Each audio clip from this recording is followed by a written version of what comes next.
Paris s'élève à 247. C'est ça, un peu jeune pour enquêter sur un meurtre. On réfrène son orgueil, on ne cède pas à ses désirs de violence. Police, ouvrez! Langue enquêteur. Je considère la moucharde, la panthère raide. On gagne sa vie comment ça. Il faut un informateur splendide pour la sûreté parisienne. Le préfet Lépine de retour aux affaires. Pourquoi moi? Eh bien, ma chère, vous êtes de retour au sommet. Dreyfus va être rejugé. La moitié de la France va devenir folle à cette occasion. Où serez-vous, monsieur, quand votre pays aura besoin de vous? Vous êtes doué, prénom maîtrise, ce qui vous perdra. La dernière fois que j'ai fait l'amour à un homme, il est mort. Et en plus, elle est coquine. Est-ce que cette bouche fatale est fiable? C'est avec nous sur le comptoir.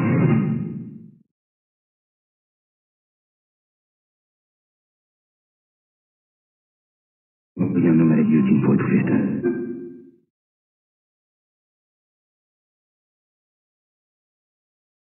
Dans la série comme on a de belles que le nom, Fabien Nury. À la base de cette nouvelle aventure télévisée, il y a une commande de Canal+ et du producteur de Tetra Média Fiction, Emmanuel Dossé, qui voulait réaliser une fiction policière. Qu'est-ce qu'on vous a dit au départ? Est-ce que ça t'intéresserait de faire un polar à la belle époque? Ah, donc l'époque était déjà ciblée, Oui. Et le genre polar. Exactement. Et c'est tout. C'est tout. Et je connais bien Emmanuel Dossé depuis une vingtaine d'années. On n'avait jamais pu travailler ensemble, mais on s'appréciait, on se suivait. On a eu l'occasion de devenir amis, on va dire, dans la difficulté de la fabrication d'une série ambitieuse.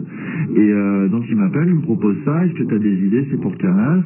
Je commence par dire non, et là je pense au préfet Lépine.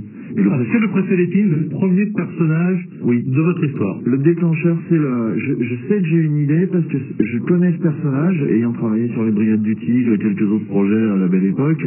Donc je connais le personnage, je sais qu'il est extraordinaire, et je sais que rien que dans son deuxième passage à la préfecture, il règne sur la préfecture de police de Paris, de Dreyfus à la bande à Bonneau incluse. Donc, cet homme a géré toutes les grandes affaires politico-criminelles de sa période. Et c'était une star, et c'était aussi un homme du passé qui se battait pour l'avenir. Oui, c'est-à-dire que c'est un personnage qui est incarné à l'écran par Marc Barbet. Hein, c'est un peu l'incarnation de la police moderne, quoi. Il est raide, il est intransigeant, et en même temps il a un coup d'avance. Alors, d'un côté, c'est un homme du passé, un homme du 19e. Il vient presque du western. Des fois, pour m'amuser, je disais le shérif Lépine. Ceci est une scène du shérif Lépine. Il y a même des fois, il fait le général Lépine. Parce que c'est un ancien combattant, blessé, héros de guerre, qui a toujours fait preuve d'un grand courage physique. Et en même temps, c'est un personnage médiatique, c'est une star. C'est un féru d'invention, le célèbre concours. Mais ces inventions sont beaucoup moins pittoresques et beaucoup plus importantes qu'on ne pense. Par exemple, là, il invente le standard téléphonique. Oui, le téléphone comme outil de travail de la police. Figurez-vous que c'est à lui qu'on le doit, ça se serait fait de toute façon, mais c'est quand même lui qui en a eu l'idée, et le fait est que le téléphone est un outil de travail policier bien plus important que le pistolet. Ouais, vous avez un problème, appelez la police. Voilà ce qu'il dit à la presse aux journalistes, qu'on sent qu'il a besoin de communiquer, qu'il a envie effectivement de parler du progrès qu'il compte apporter aux enquêtes. Mais ensuite on s'aperçoit qu'avec le téléphone vient l'annuaire, viennent les factures détaillées, les fadettes, et viendront bientôt les écoutes. Les premières écoutes téléphoniques datent de 1906 ou 1907, celles qui sont historiquement prouvées. Donc on voit bien que le travail de la police n'a pas tardé à suivre le progrès. Alors vous parlez du préfet Lépine, et puis il y a aussi Alphonse Bertillon, pas le glacier, hein, mais le criminologue, fondateur du premier laboratoire d'identification criminelle, pionnier de l'anthropométrie judiciaire. C'est quoi l'anthropométrie judiciaire?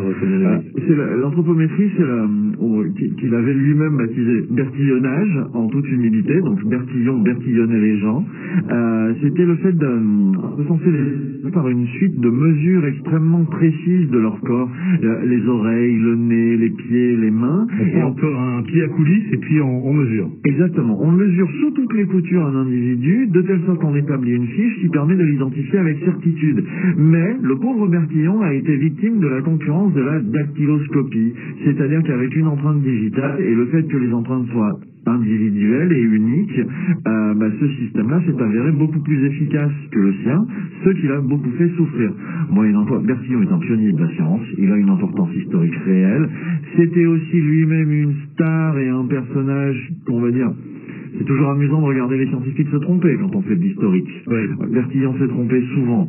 Et en l'occurrence, dans Paris Police, on parle quand même par la bande de l'affaire Dreyfus, il s'est bien trompé sur l'affaire Dreyfus, Bertillon, et il a été bien minable au procès de Rennes à essayer de masquer ses propres erreurs à base de moitié ergotage scientifique, moitié complotisme. Donc c'était amusant de traiter le personnage d'Anne-Sophie. J'ajoute, Christian Heyck a été brillant dans la Christian Heyck de la comédie française, c'est lui effectivement qui incarne Bertillon à l'écran, un crâne d'œuf, grosse moustache, lunette ronde.